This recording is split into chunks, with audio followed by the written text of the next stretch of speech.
Bismillahirrahmanirrahim. Alhamdulillahillazi arsala rasulahu bil huda wa dinil haq liyuzhirahu 'ala ad-dini kullih walau karihal kafirun. Asyhadu an la ilaha illallah wa asyhadu anna Muhammadan 'abduhu wa rasuluh. Allahumma salli wa sallim ala sayyidina wa habibina wa syafi'ina Muhammadin sallallahu alaihi wasallam, amma ba'd. Ayyuhal mu'minun ittaqullah, usikum wa iyaya bittaqwallahi faqad fazal muttaqun. Subhanaka la ilma lana illa ma 'allamtana innaka antal alimul hakim. Rabbi syrah li sadri wa yassir li amri wahlul 'uqdatam min lisani yafqahu qawli. Rabbi yassir wa la tu'assir ya karim. Allahumma zakkirna ma nasina wa 'allimna ma jahilna. Allahumma zakkirna ma nasina wa 'allimna ma jahilna. Allahumma zakkirna ma nasina wa 'allimna ma jahilna.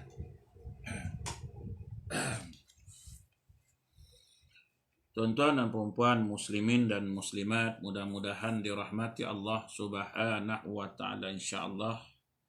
Pertamanya kita memanjatkan rasa syukur terhadap Allah Subhanahu wa taala kerana dengan limpah kurnia dan inayahnya kita masih lagi diberi kesempatan, masih lagi diberi peluang, kelapangan waktu, kesihatan yang baik sehingga kita sama-sama dapat berkongsi sedikit ilmu yang dianugerahkan oleh Allah Subhanahu wa taala kepada kita. Mudah-mudahan dengan perkongsian yang sedikit ini kita mendapat keredaan, kita mendapat keampunan, rahmah dan kasih sayang Allah Subhanahu wa taala insyaallah.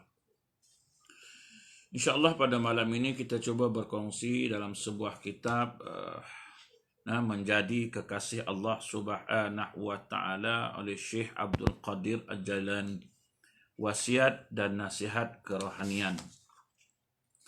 Dalam bab tundukkan nafsumu sebelum engkau ditundukkan olehnya.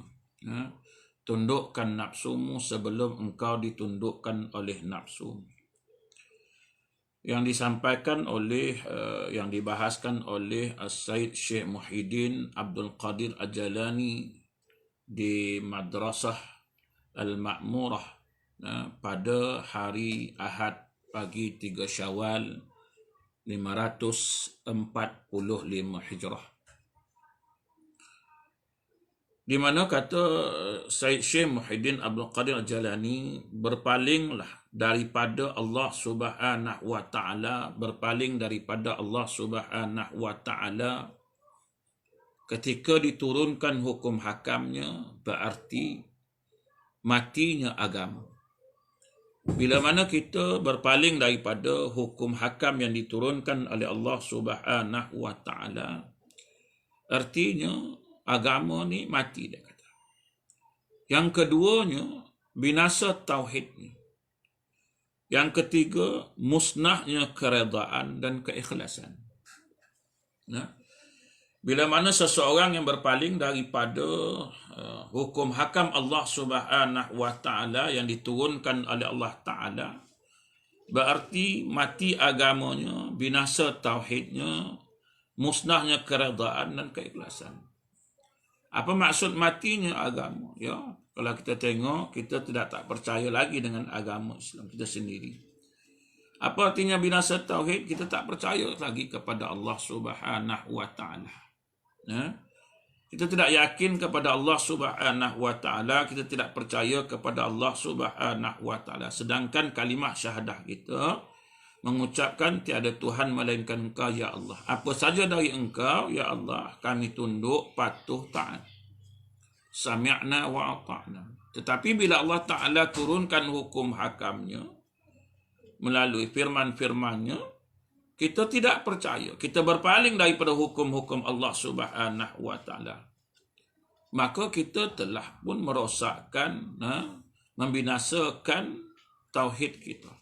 Yang ini kita tidak percaya lagi kepada Allah Subhanahu wa taala. Walaupun kita mengatakan tiada Tuhan melainkan Engkau ya Allah, semuanya Engkau yang punya, semua milik Engkau. Musnah keredaan dan keikhlasan. Maka Allah Ta'ala tidak redha kepada kita. Maka bagaimana kehidupan kita yang tidak mendapat keredaan Allah Subhanahu wa Ta'ala? Apa yang kita dapat sekiranya Allah Ta'ala tidak meredai kehidupan kita ini? Maka itu sebab dia kata berpaling daripada apa yang diturunkan hukum hakam dari Allah Subhanahu wa Ta'ala, maka mati agamanya, binasa tauhidnya, musnah keredaan dan keikhlasan.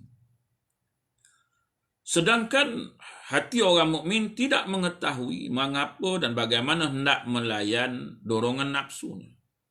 Bahkan dia berkata benar, semua nafsu itu mesti dilawan, ditentang dan dimusuh. Kita tahu semua hendak hawa nafsu ini kita kena lawan, kita kena tentang. Tapi dalam waktu yang sama, dalam kita kata kita kena lawan, kita kena tentang dan dimusuhi, tapi kita masih lagi mengikut telunjuk, masih lagi mengikut perintah, keinginan, hawa nafsu kita. Oleh demikian, dia kata barang siapa yang ingin memperbaiki dirinya, maka hendaklah ia berlatih untuk memerangi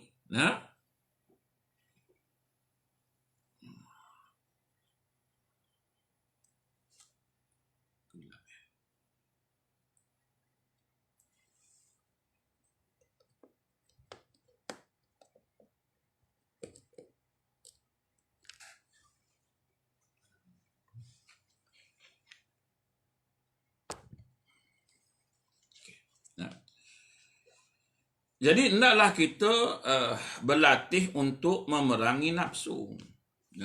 Hendaklah kita berlatih untuk memerangi nafsu. Sebab kita mengatakan nafsu itu mesti dilawan, ditentang dan dimusuhi. Sedangkan apa usaha kita? Apa tindakan kita? Maka hendaklah kita berlatih memerangi nafsu kita.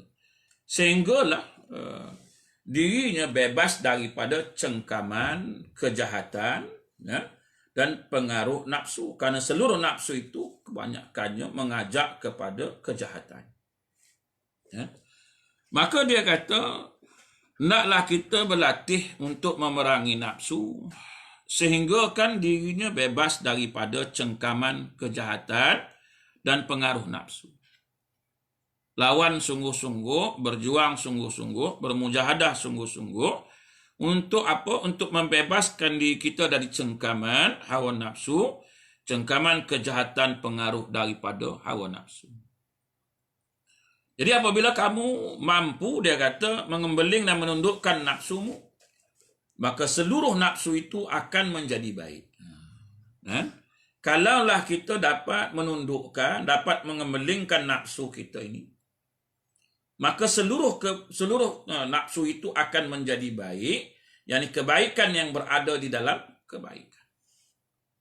Walaupun punya nafsu, tetapi masih boleh kita tundukkan nafsu kita, sehingga seluruh nafsu itu akan menjadi baik, yakni kebaikan yang berada di dalam kebaikan. Sehingga jadilah ia menurut semua ketaatan dan meninggalkan semua kejahatan dan kedurhakaan. Bila nafsu telah tunduk, maka dia mengikut perintah kita dalam melakukan ketaatan, dalam menurut semua ketaatan dan meninggalkan semua kejahatan. Sebab itulah kita disuruh menundukkan hawa nafsu. Jangan sampai hawa nafsu, jangan sampai hawa nafsu kita menundukkan kita. Kita yang mesti menundukkan hawa nafsu kita, sehingga kan nafsu kita ini menurut kehendak kita, menurut semua ketaatan kita, dan meninggalkan semua kejahatan dan kederhakaan kita. Di mana dalam keadaan demikian, maka ucapan baginya, diucapkan baginya, firman Ta'ala berbunyi, Ya ayyatuhan nafsul mutmainnah, Ya ayyatuhan nafsul mutmainnah, irji'i ila rabbiki radiyatan mardiyah, fadkhuli fi ibadi wadkhuli jannati. Jadi kalau kita tengok, dia kata, wahai jiwa yang tenang, kembalilah kepada Tuhanmu dengan penuh redha dan diredainya. Maka masuklah kamu ke dalam golongan hamba-Ku dan masuklah ke dalam syurga-Ku. Nah, dengan demikian maka sudah pastilah ketakwaannya dan hilang daripada segala keburukan serta tiada kebergantungan kepada makhluk. Jadi bila kita dah dapat menundukkan hawa nafsu dan menundukkan hawa nafsu sehingga menurut ketaatan, semua ketaatan yang kita lakukan, maka sudah pastilah jawapannya ialah kita menjadi orang yang bertakwa. Dan hilanglah daripadanya segala keburukan dan tiadalah ia bergantung kepada makhluk. Jadi tuan-tuan, kalau kita tengok, ini yang paling penting ialah menundukkan hawa nafsu kita. Menundukkan hawa nafsu kita sehingga kan nafsu kita mengikut dalam melakukan ketaatan sehingga kita menjadi benar-benar bertakwa dan hilang daripada kita segala keburukan dan serta tiada bergantung kepada makhluk. Inilah yang terjadi kepada Nabi Ibrahim Khalilullah. Inilah yang terjadi kepada Nabi Ibrahim Khalilullah. Bila baginda telah terlepas dari kongkongan nafsunya dan baginda hidup dengan tenang, bebas daripada pengaruh nafsu yang senantiasa mendorong manusia kepada melakukan kejahatan. Nabi Ibrahim Khalilullah ni terlepas daripada kongkongan hawa nafsu. Baginda hidup dengan tenang, bebas daripada pengaruh nafsu yang sentiasa mendorong manusia ini kepada melakukan kejahatan. Jadi ketika jiwa dia tenang, datanglah kepadanya berbagai jenis makhluk yang menawarkan bantuan dan pertolongan. Ketika itu apa kata Nabi Ibrahim? Menjawab, aku tidak memerlukan pertolongan kamu sekalian. Dia yakni Allah Subhanahu wa Ta'ala mengetahui keadaanku dan memenuhi segala permohonanku. Sebab itulah perlunya pergantungan kepada Allah Subhanahu wa Ta'ala. Di mana kata Nabi Ibrahim Khalilullah, aku tidak memerlukan pertolongan sekalian. Kamu sekalian aku tak perlu pun mohonkan pertolongan. Cukuplah Allah mengetahui keadaanku dan memenuhi segala permohonanku. Kita ni kadang-kadang sampaikan terlalu sangat bergantung kepada makhluk, sehingga kan semuanya diri kita ni mengharap kepada makhluk, mohon pada makhluk, semuanya kepada makhluk, sehingga kan Allah Subhanahu wa Ta'ala kita lupakan, sehingga kan Allah Ta'ala kita lalaikan, sehingga kan kepercayaan, keyakinan kita kepada Allah Subhanahu wa Ta'ala hilang. Kita lebih yakin, kita lebih percaya kepada makhluk daripada Allah Subhanahu wa Ta'ala.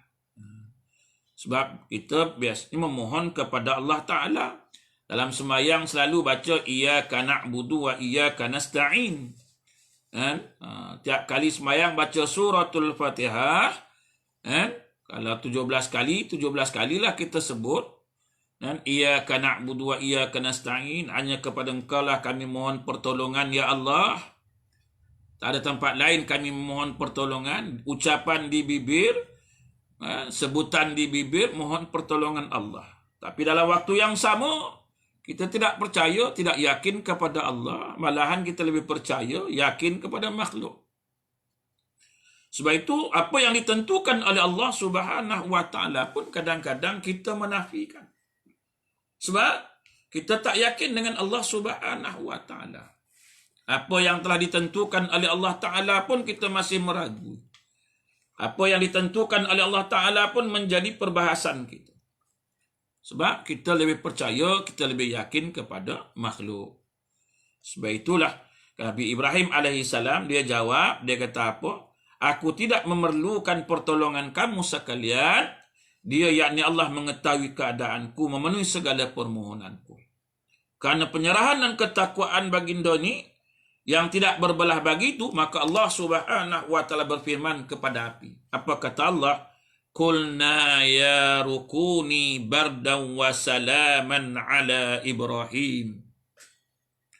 Karena ketakwaan baginda ini yang tak berbelah bagi, Allah Ta'ala tolong Nabi Ibrahim. Allah Ta'ala berfirman kepada api, berkatalah kami, wahai api, menjadi dinginlah engkau dan selamatlah engkau terhadap Ibrahim. Keyakinan kepada Allah Ta'ala, pertolongan Allah Subhanahu wa Ta'ala, sehingga kan tak perlu mengharapkan pertolongan siapa-siapa, melainkan mengharapkan pertolongan Allah. Dia mengetahui segala-galanya. Maka Allah Ta'ala berfirman kepada api, kulna ya rukuni bardan wa salaman ala Ibrahim. Ini tuan-tuan, keyakinan yang sungguh, keyakinan yang jitu terhadap Allah Subhanahu wa Ta'ala. Bila jiwa tenang, tuan-tuan, maka kita tengok pada siapa yang dia mengharap, kepada siapa yang memohon pertolongan. Allah memberi pertolongan pada orang yang sabar bersamanya di dunia tanpa batas. Syarat Allah Ta'ala tolong ialah orang yang sabar. Orang yang bersabar bersamanya di dunia tanpa batas, sementara di akhirat pula ia akan dianugerahkan dengan kenikmatan tanpa batasan. Kalau kita sabar hidup di dunia ini dengan apa yang berlaku, tanpa batas, tanpa had, dan juga di akhirat juga akan dianugerahkan kenikmatan tanpa batasan. Firman Ta'ala kata, innama yuwaffas sabiruna ajrahum bighairi hisab. Sesungguhnya hanya orang-orang bersabarlah yang diganjarkan dengan pahala mereka tanpa batasan. Sabar ni memang senang diucap, tapi untuk melaksanakan, mempraktikkan kesabaran itu suatu perkara yang susah. Tiadalah samar bagi Allah segala sesuatu yang ditanggung oleh orang yang menanggung kerananya. Allah Ta'ala tahu apa yang kita tanggung kerana Allah Subhanahu wa Ta'ala. Jadi bersabarlah seketika bersama. Bersabarlah ketika kita bersama Allah Subhanahu wa Ta'ala dalam menanggung apapun yang terjadi. Sementara kamu telah melihat kelembutannya dan dia telah memberikan kenikmatannya bertahun-tahun lamanya. Allah Subhanahu wa Ta'ala tahu, bukan tak tahu apa yang kita tanggung selama ini. Maka Allah akan memberikan ganjaran. Cuma dia mengharapkan sedikit kesabaran dari kita. Mengharapkan kesabaran sedikit daripada kita. Maka bila kita bersabar, semuanya dia telah lakukan. Jadi dengan kesabaran itulah Allah Subhanahu wa Ta'ala memberikan kita balasan ganjaran yang setimpal. Keberanianlah sabar untuk seketika. Allah Subhanahu wa Ta'ala berfirman, innallaha ma'as sabirin. Sesungguhnya Allah bersama orang-orang yang sabar. Jadi kita ni kenalah banyak bersabar. Apa yang terjadi hari ni, kita kena banyak bersabar. Ni bila tiba musibah, bila mengejutkan musibah, kita mula dah tak sabar.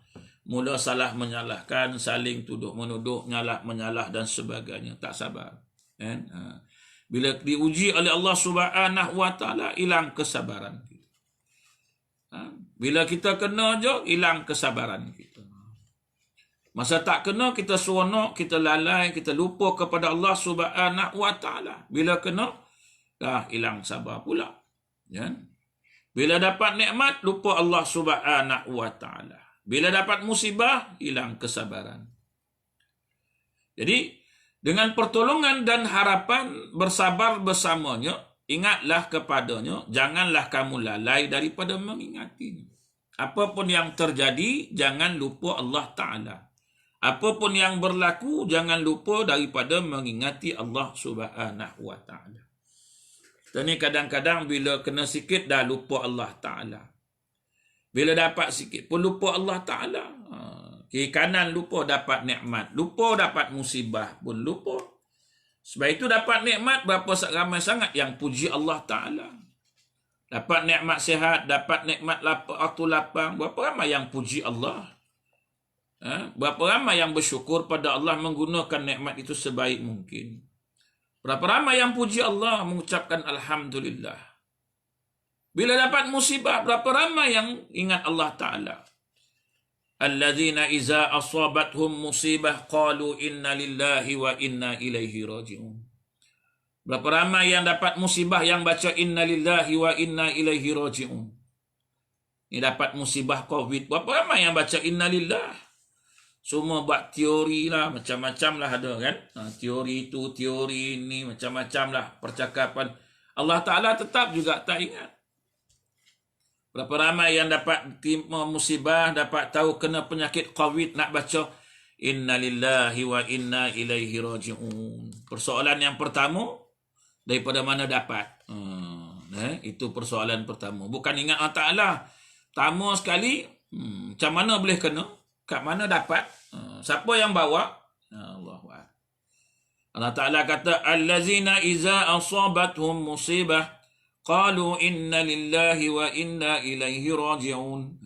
Patutnya dapat musibah, ingat Allah Ta'ala, semuanya dari Allah Ta'ala. Mudah-mudahan apa yang Allah Ta'ala bagi ni kembali Allah ambil balik semula. Ini kita duk sibuk teori itu, teori ini. Kan?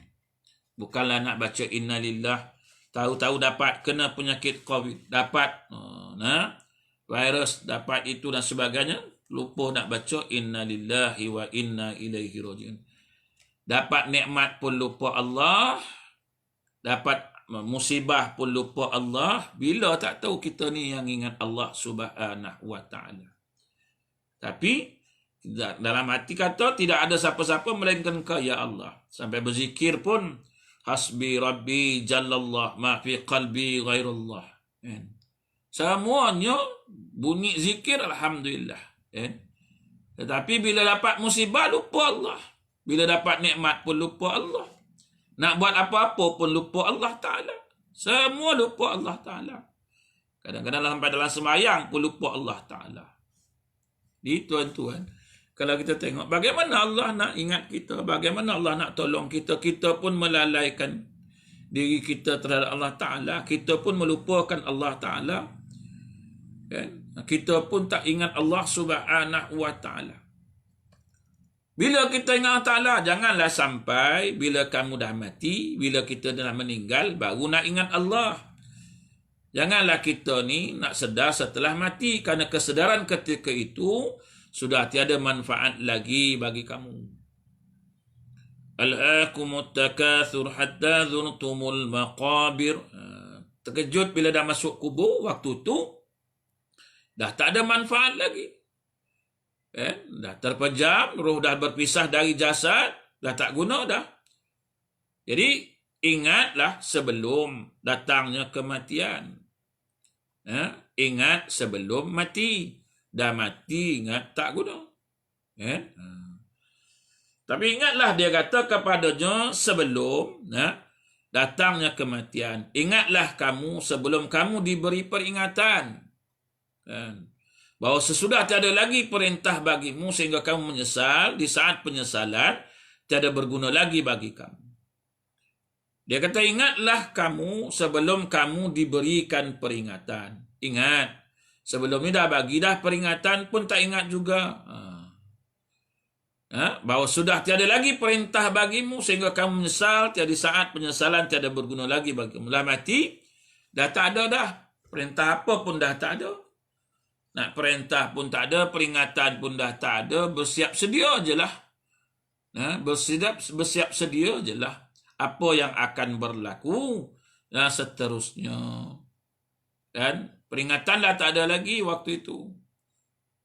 Hanya yang ada ialah penyesalan. Penyesalan yang tak berguna. Penyesalan yang tak ada manfaat. Orang tua selalu sebut sesal dulu pendapatan, sesal kemudian tak berguna. Inilah maknanya setelah mati menyesal tak guna. Baru timbul penyesalan, baru nak minta balik semula pada Allah, nak beramal saleh, barulah kita nak melakukan kebaikan. Waktu itu dah tak guna. Mintalah pun, laula akhartani ila ajalin qarib fa asaddaqa wa akum minas salihin. Tak guna dah. Jadi tuan-tuan, muslimin dan muslimat, jangan sampai terjadinya penyesalan setelah kita kembali kepada Allah Subhanahu wa taala. Jadi perbaikilah hati kita ini, karena apabila hati kita sudah baik, maka akan baik pula lah seluruh keadaan kita ni. Jadi sehubungan itu Rasulullah SAW dia bersabda, inna fi jasadi bni Adam mudghatan iza saluhat salaha laha sairu jasadihi wa iza fasadat fasada laha sairu jasadihi ala wahyal qalb. Kata Nabi SAW, inna fi jasadi bni Adam mudghatan iza saluhat saluha laha sairu jasadihi wa iza fasadat fasada laha sairu jasadi ala wahyal qalb. Sesungguhnya di dalam jasad anak Adam itu ada segumpal daging. Apabila daging itu baik, maka akan baiklah seluruh jasadnya. Apabila daging itu rosak, maka akan rosaklah seluruh jasad. Ketahuilah dia adalah hati. Jadi memperbaiki hati itu hanya dapat dilakukan dengan takwa, tawakal kepadanya, mengesakannya, berlaku ikhlas dalam setiap amalan yang dilakukan semata-mata kerananya. Tanpa sikap-sikap yang disebut ini, maka hati akan rosak. Hati adalah bagaikan burung di dalam sangkar, atau bagaikan berlian di dalam ikatannya, atau bagaikan harta yang tersimpan dengan sempurna di dalam almari. Jadi ada pun yang diperhitungkan di sini adalah burungnya, bukan sangkarnya, beliannya, bukan pengikatnya, kan? Hartanya, bukan almarinya. Bayangkanlah seekor burung tanpa sangkar, sebentuk belian tanpa ikatan, atau setumpuk harta tanpa tempat menyimpannya. Ya? Kalau kita tengok, dia kata ialah tanpa sikap-sikap yang disebutkan tadi, tawakal, takwa, mengesakan, ikhlas dan sebagainya, maka hati akan rosak. Hati adalah bagaikan burung di dalam sangkar. Ya? Maka atau bagai belian dalam ikatannya, atau bagaikan harta yang tersimpan dengan sempurna dalam almari. Adapun yang diperhitungkan di sini adalah burungnya. Bukan sangkarnya, beliannya, bukan pengikatnya. Hartanya, bukan almarinya. Bayangkanlah seekor burung tanpa sangkar, sebentuk belian tanpa ikatan, atau setumpuk harta tanpa menyimpannya.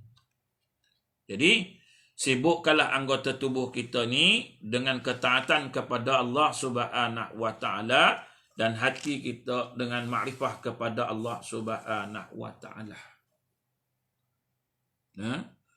Jadi sibukkanlah sepanjang hayat kita ini, siang dan malam kita ini.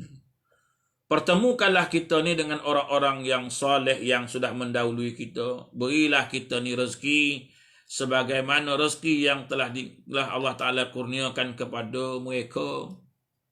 Datangkanlah kepada kita sebagaimana yang dia datangkan kepada mereka. Inilah yang kita harapkan. Mudah-mudahan Allah Ta'ala ni sibukkan sepanjang kehidupan kita ni siang malam ini, ya, kepada Allah Subhanahu wa Ta'ala. Jangan sibukkan dengan benda yang lain. Sentiasa sibuk mengingati Allah Subhanahu wa Ta'ala. Ya, sibukkan diri kita mengingati Allah Subhanahu wa Ta'ala. Jangan sibuk dengan benda-benda yang lain, benda-benda yang melalaikan kita kepada Allah Subhanahu wa Ta'ala. Sebab semua ni milik Allah.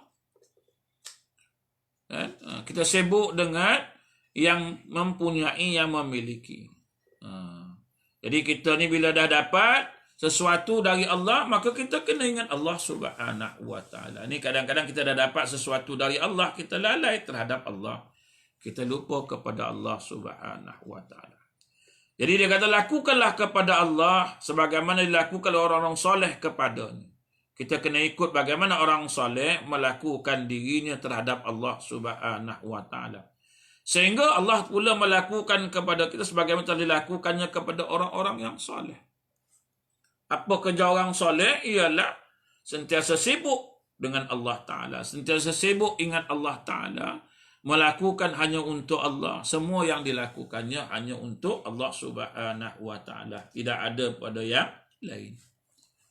Kita ni kadang sibuk melakukan untuk manusia. Jadi bila manusia tak suka, Bila manusia tak gemar dan sebagainya, kita rasa kecewa. Sebab kita sibuk dengan manusia, kita sibuk dengan makhluk. Kita mengharapkan makhluk puji kita. Bila makhluk tak puji kita, kita malas nak buat. Bila makhluk ni hina kita, keji kita, kita malas nak buat. Sebab kita buat semuanya kerana makhluk. Tapi kalau kita buat kerana Allah Subhanahu wa taala, bukan kerana makhluk, tidak memperdulikan makhluk, yang kita buat ni hanya semata-mata kehendak Allah, kemahuan Allah, perintah Allah, seperti mana orang-orang soleh melakukannya, maka kita lakukan. Maka kita tidak akan berhenti terus melakukan untuk Allah Subhanahu wa taala, walaupun ujian demi ujian, cabaran demi cabaran, kejian demi kejian, kita tetap melakukannya. Jadi tuan-tuan,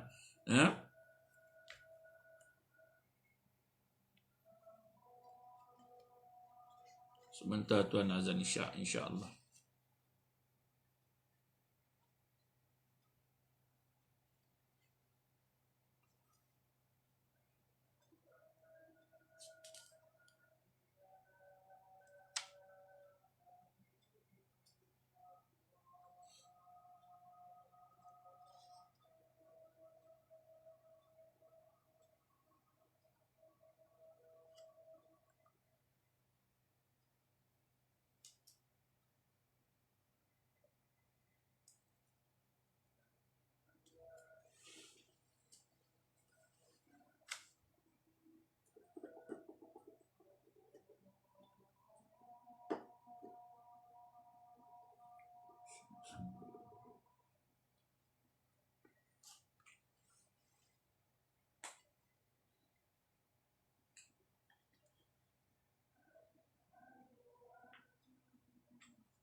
La ilaha illallah Muhammad Rasulullah sallallahu alaihi wasallam. Subhanallah Mahmud alladhi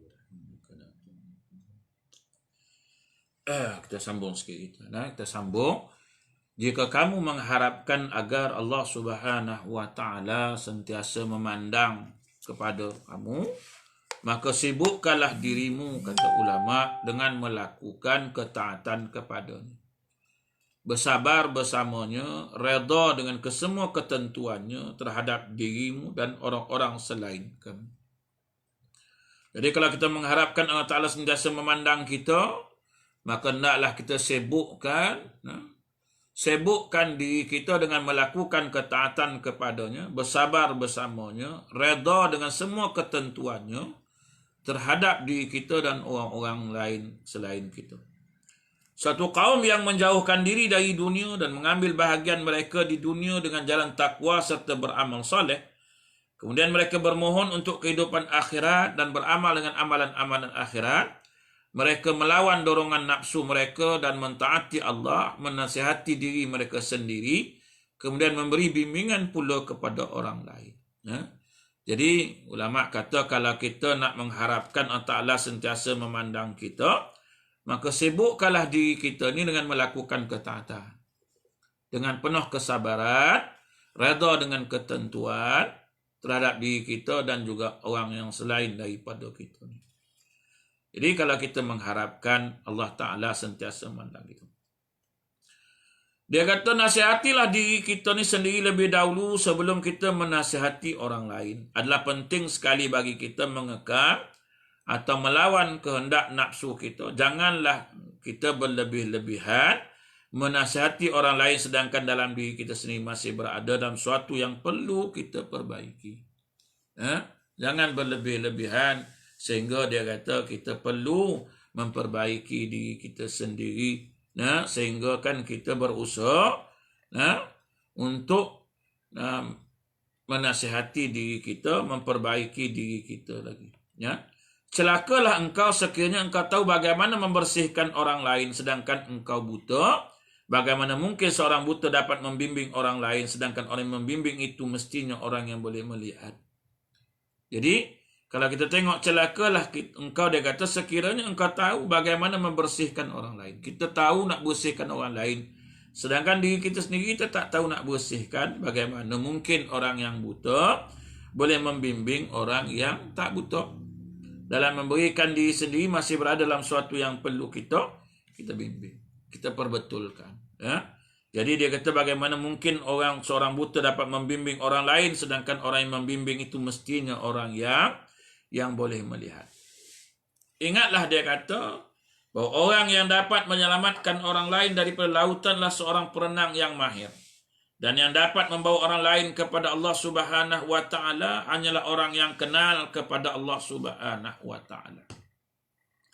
Karena perbuatan ini tak dapat dilakukan dengan kebodohan dan kejumudan yang menyelimuti jiwa. Orang yang dapat menyelamatkan orang lain daripada lautan adalah seorang yang perenang yang mahir, yang dapat membawa orang lain kepada Allah Subhanahu wa taala. Hanyalah orang yang kenal kepadanya, karena perbuatan ini tidak dapat dilakukan dengan kebodohan dan kejumudan yang menyelimuti jiwa. Tiada alasan bagi kita tentang tindakan kita terhadap Allah melainkan mencintainya dan beramal untuknya, bukan untuk yang lain selain Allah Subhanahu wa taala. Takut kepadanya bukan kepada selainnya. Semua ini dilakukan dengan hati bukan dengan lidah. Bukan hanya di bibir ucapan saja, tetapi dengan hati kita. Semua ini dilakukan dalam kesunyian, bukan dalam kesibukan dan keramaian. Apabila tauhid berada di ambang pintu rumah, sedangkan syirik berada di dalamnya, maka itu namanya munafik. Apabila tauhid berada di ambang pintu rumah, sedangkan syirik berada di dalam. Tauhid berkobar-kobar dekat pintu, kat luar, tapi syiriknya ada di dalam. Di mulut lain, dalam hati lain. Di mulut alhamdulillah tauhidnya bagus, tapi di hatinya syirik kepada Allah Subhanahu wa taala. Itu dinamakan sebagai munafik.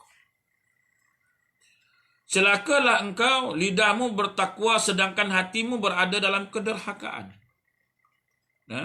Celakalah engkau, dia kata, lidahmu bertakwa sedang hatimu berada dalam kederhakaan. Lidahmu bersyukur sementara hatimu berpaling. Lidah sentiasa bersyukur pada Allah, tapi hati kita berpaling. Allah Ta'ala berfirman, Ya bena Adam, Ya bena Adam khairi ilaika nazilun wa syarruka ilayya sa'idun. Wahai anak Adam, kebaikanku itu turun kepadamu dan kejahatanmu itu naik kepadaku. Yang baik aku turunkan pada engkau, yang jahat pula yang kau naikkan kepada. Jadi, lidah bertakwa sedangkan hati dalam kederhakaan. Jadi, celakalah kamu karena kamu mengaku sebagai hamba-Nya sementara ketaatan kamu engkau berikan kepada selain. Kata kita ni hamba, mengaku sebagai hamba.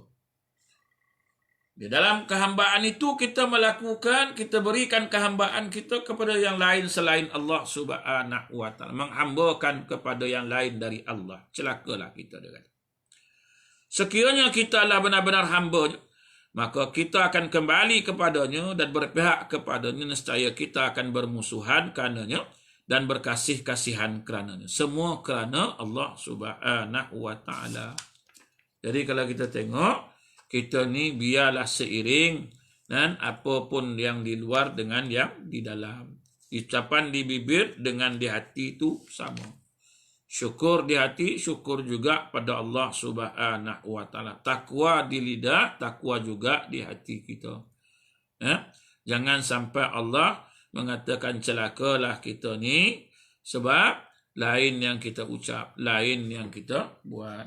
Maknanya kita mengatakan kita beriman, kita bertakwa kepada Allah, kita ni hamba Allah, tapi sentiasa menghambakan diri kita kepada selain Allah Subhanahu wa Ta'ala.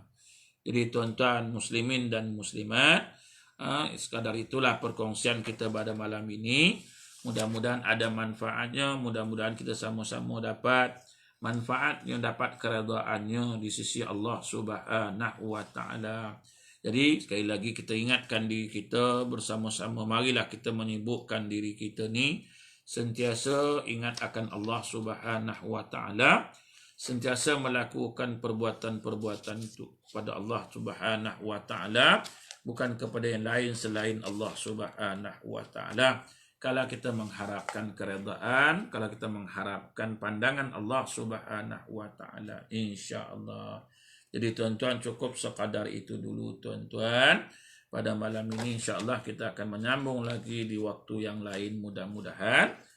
Mudah-mudahan kita sama-sama dapat berkongsi walaupun di alam maya, walaupun menggunakan teknologi-teknologi yang ada, sebab sementara waktu ini masjid dan surau ditangguhkan sebarang kuliah,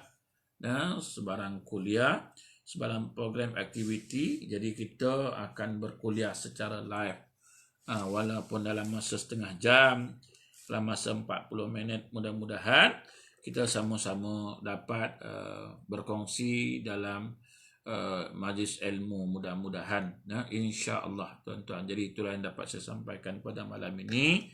InsyaAllah kita bertemu lagi tuan-tuan di lain waktu mudah-mudahan. Saya sudahi dengan Assalamualaikum warahmatullahi wabarakatuh. Jadi sebelum tu tuan-tuan, siapa yang ingin dapatkan minyak gaharu, pati minyak gaharu, bolehlah WhatsApp saya. Ni yang tak ada campuran punya lah. Yang ini tak ada campuran, minyak gaharu original yang tak ada campuran sama sekali, pure gaharu. Siapa ingin dapatkan minyak gaharu ni boleh WhatsApp saya lah, 013 300 3640. Boleh WhatsApp saya ataupun boleh PM saya lah, insya-Allah. Wallahu a'lam. Assalamualaikum warahmatullahi wabarakatuh.